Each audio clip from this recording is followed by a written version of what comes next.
The Tunnel 5 fire in Skamania County is now more than 530 acres in size and has destroyed several structures so far. We were earlier told that included 10 homes, but now fire officials say that was just a rough estimate and they're working to confirm that.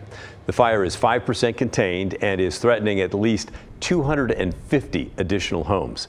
There are level 3 evacuations in place in a 2-mile radius around the blaze. That means go now. It started Sunday morning around 11 o'clock and grew fairly quickly because of the hot, windy conditions. It's just across the river from Hood River, and many people are gathering on the Oregon side of the Columbia to get a look at the fire and the smoke on the Washington side. Chief Meteorologist Matt Zaffino joins us now. And Matt, we know the warm temperatures are not good when it comes to wildfire, but how are the winds behaving over the next few days? You know, they're not bad right now, Pat, but they're going to get a little bit gustier in areas tomorrow. And then later in the week, when the west wind returns, that's when the fire, the tunnel brush, the fire near Underwood is going to experience its strongest winds. 93 in the Dalles right now. Look at that humidity at just 11%. Oof. So it's not just that the air is dry, but what that's doing is drying out the fuels, and they all dry out at different rates depending on what we're talking about. And by fuel, I mean brush, twigs, weeds, trees, all of that. That's all fuel for a fire, of course. So the winds are really light in the Dalles right now. That's good news.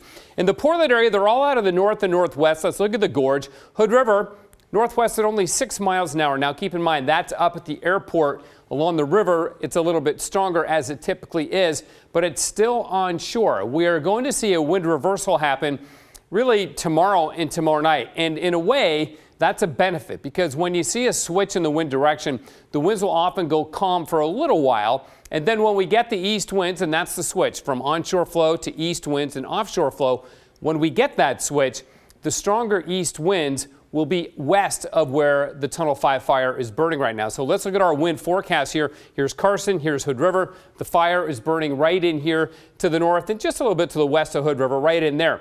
So notice where the darker, the more, vibrant colors are, the reds, where we're getting the strongest winds. It's all down the gorge from where this fire is burning. That's the east wind tomorrow, and it goes a little bit northerly as well. So it's not a super strong east wind event. And it continues to blow into Wednesday, and the strongest winds again are downriver from where this fire is burning. So they will not experience the strongest winds from this east wind event. And then when the wind switches late Wednesday and into Thursday, that's when they're going to get some strong winds. But again, because the fire has been getting pushed to the west and now to the east from the west wind, now it's going to get pushed back to the west with the east wind. When the wind switches again, it may push the flames over areas that are already burned. So that's the potential other benefit of getting the switch in the winds, is that it may just flames going on to places that are already burned. Doesn't have much fuel to work with there, so that can be good too.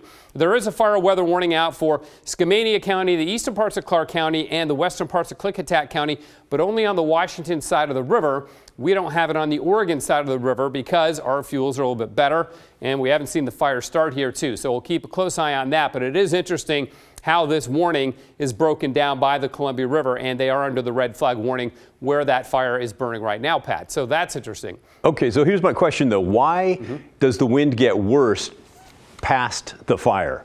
On the west side of the fire? Is it because of the geography there? Yes, it has nothing to do with the fire itself. Typically, when we have a strong west wind, the windiest areas are where that cooler air from the west is pushing through the gap in the Cascades, known as the Columbia River Gorge, and then spreading out into the hot areas of the Central Gorge and then over to the east. When it's an east wind, it's the opposite. The wind is coming through here, and it really accelerates as it gets down through that funnel that is the Columbia River Gorge. And typically in Hood River, you don't get the super strong east winds. You get east winds, but the really strong winds are typically downwind or west of Hood River out towards Troutdale when we get the east winds. So that's all about the geography itself, not about this particular fire.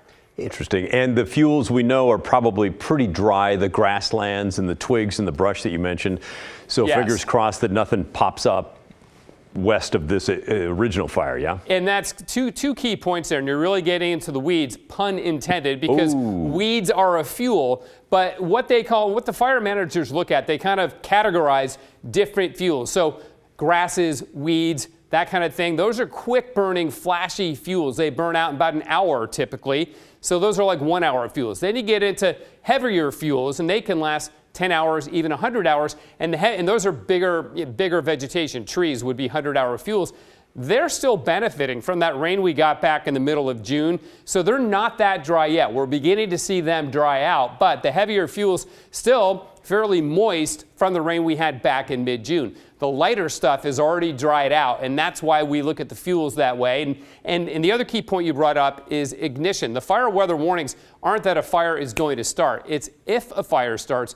If you get ignition, we could see critical or dangerous fire weather behavior, and that is a concern wherever those winds are blowing and we get the hot weather. Yeah, so please be careful with the fireworks out there. Big time. Great context, Matt. Thank you very much.